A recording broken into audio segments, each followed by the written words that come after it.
Well, last season's over. We had a nice year where we had the second most wins in school history, but we truly didn't win anything. There were no championships, no banners to be hung. Even though we had a lot of success, it still left us with a little bit of an empty feeling, and hopefully left a little bit of a bad taste in our players' mouths. 22-7 obviously is a very successful season, but ultimately your goal is to win championships, and that did not happen. We didn't win a regular season championship, we didn't win a postseason championship, we didn't win the ECAC championship. Lost in the playoffs for each, so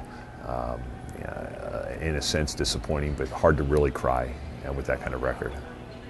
We're really fortunate this year in that we returned three guys who will be three-year starters. First, we have a returning point guard, and when you have experience at the point, Sam Morella, it helps a lot. He's got 3 years of starting experience plus 1 year of backup experience under his belt, so he really understands what we want to do.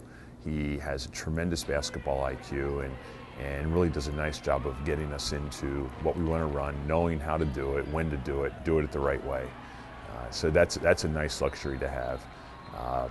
One of our starting wings will be Pedro Perez, another guy with just a great IQ. Understands the game very well, knows how to pick his places. He just so smart on the floor and rarely makes mistakes. You're kind of surprised when he makes mistakes, which is the same I would say of Sam. And Pedro, when he gets it going, he can really score. But he's just as good a passer, and kind of goes hand in hand with the basketball knowledge, being a good passer. So he's good to have. And then Kyle Jordan just really does everything. I think he's the best defensive player in the conference. He can defend any position on the floor, and he can defend them well. And there's not many guys out there that you can say that about. It helps with our defense when you can say, okay, Kyle's going to guard this guy, and then we go from there. And you know that he's going to do a good job on him.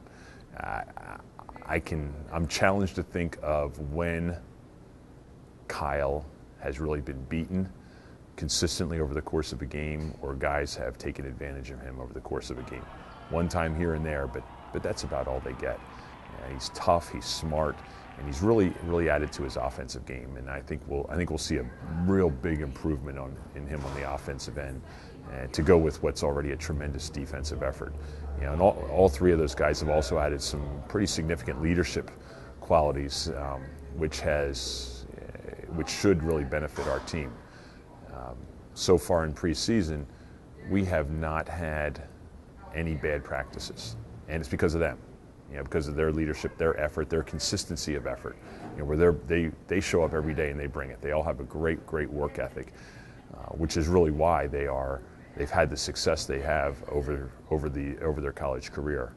From there, then it's how do we blend in everybody else, and so we have all this experience, and we have a few guys that have had some experience. Ruel Moore has been a key contributor off the bench the past couple of years. Calvert Gantz was a contributor off the bench last year. Evan Ward really came on strong at the end of last year. Devin Brown has seen a little experience over the past couple of years, but none of them have played key roles for us. And so a big part of our success will hinge on how do those guys step up their game. And I think we have a pretty good sense of what we'll get out of the three returning starters. What we don't know is what we will get out of the other guys. It's a very talented group, and we have a very talented group of freshmen coming in and really pushing for playing time. So how all of that blends is going to go a long way in determining the kind of success we'll have this year. Our staff has changed a little bit. Mike Riley was on our staff for 4 years, and he has moved on and gotten out of coaching, gone into the business world, and so we've elevated Adam Van Zelst to the top assistant position. Adam played for me and has been on my staff since he graduated, and really does a nice job. Good recruiter, and looking forward to the challenges associated with being the top assistant.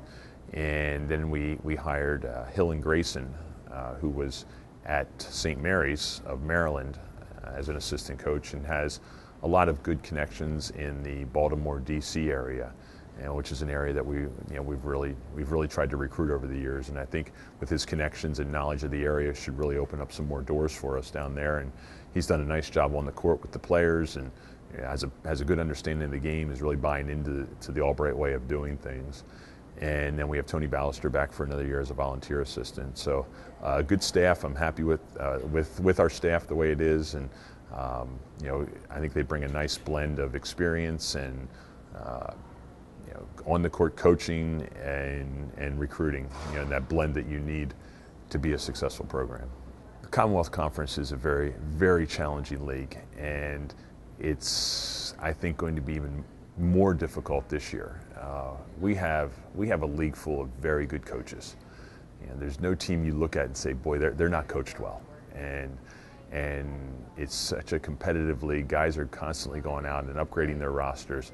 Where the league is top to bottom now versus 5 years ago, 10 years ago, 15 years ago, it's light years beyond. It's so much more of an athletic league, and teams that just play really well. And there's no night where you go into a game saying, hey, boy, tonight's going to be an easy one. We don't have that. We don't have that luxury. A lot of other sports, a lot of other leagues, you have a few teams at the bottom where that all you got to do is show up, kind of bring your game, and you're going to be fine. That is not the case here. The night you don't show up is the night you lose, and you have to be ready to play every single night.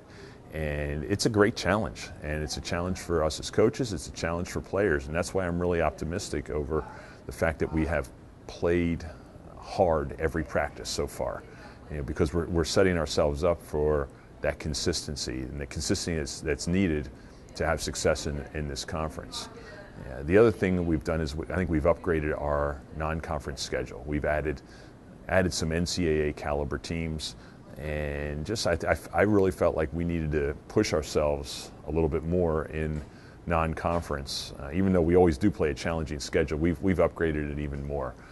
We've added Franklin and Marshall and Wesley College, two teams that were in the NCAA tournament last year, and I think should push us just to see where we are. In addition to the teams that we're already playing. We opened the year with Wesley on the road. It's a very difficult place to play, and I have no problem with that.